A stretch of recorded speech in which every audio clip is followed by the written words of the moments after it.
Hey everybody, IcyCat here. Buffs and nerfs are being tried out right now on the test server. To find out if your favorite operator is getting a change, either good or bad, stick around as I go over all the information next.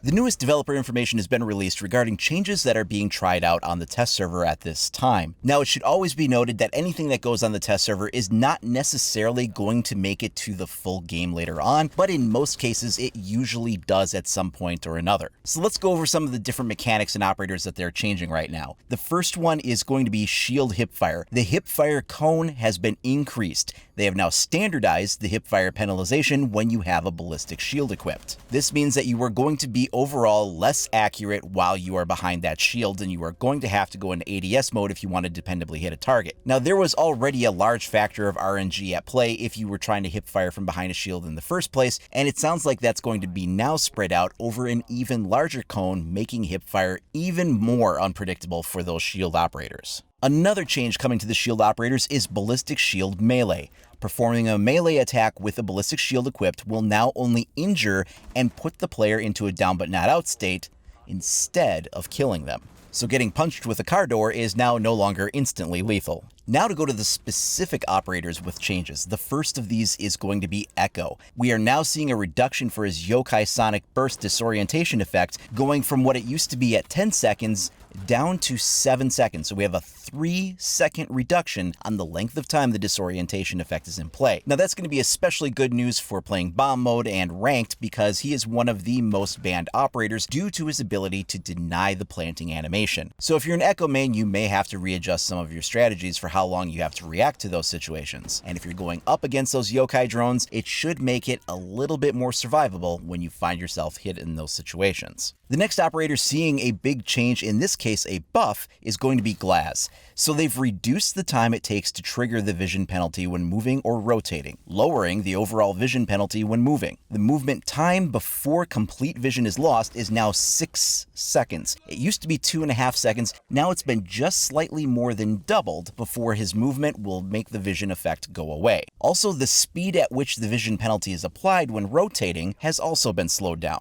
So pivoting in position will now no longer have quite as much of a penalty as it used to. Other than Echo, another operator that was consistently banned during the new pick and ban phase is Jackal, and they are addressing that by doing the following. They are reducing the number of pings from a scan to 4, down from 5. This is going to make being tracked by Jackal just a little bit less punishing than it used to be.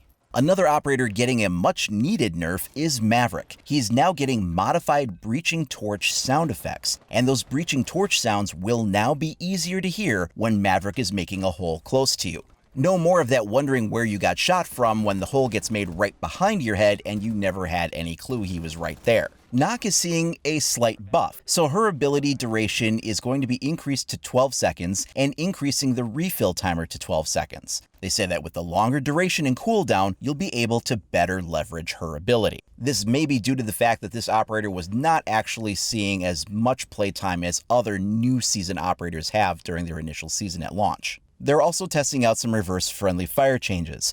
So continuing to chip damage to an individual from another teammate over several rounds will stack reverse friendly fire points more quickly. Additionally, putting a teammate into down but not out will now activate reverse friendly fire, and the system will respond accordingly if the teammate is revived or bleeds out. Another feature being tested is an idle kick timer. Idle kick warning timer will display 10 seconds before a kick. So if you're not paying attention, you may have at least one additional chance to see what's going on before you get kicked. This does not necessarily save you from a bathroom run. Other than that, we've got a few bug fixes going on, and we'll just go over them since there's not too many. The first one that's been fixed is that under certain circumstances after emptying the magazine, weapons couldn't be reloaded. Another one repaired is that after joining in progress, any yokai drones or hacked Mozzie drones outside will not display the jammed VFX to the player who joined midway.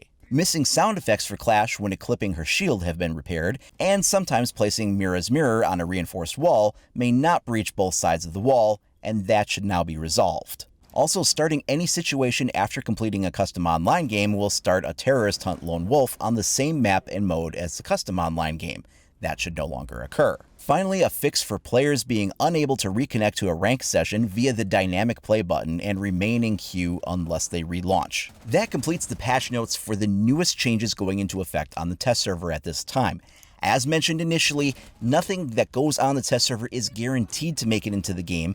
Most things, however, tested do eventually come over either in the next patch or in a subsequent patch later on down the road. They're also pretty open to feedback from things that they see on the test server, so if they get a lot of feedback while it's still in the test session, those things could be tweaked one way or the other. So what do you guys think about these potential changes? Do they sound like things that will make the game a little bit more balanced? Are your favorite operators covered by these buffs or nerfs? What do you think? Did they go too far or not far enough in some cases?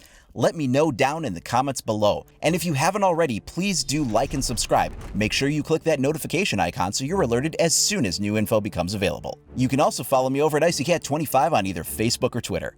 Thanks a lot for watching, everybody. We'll see you next time.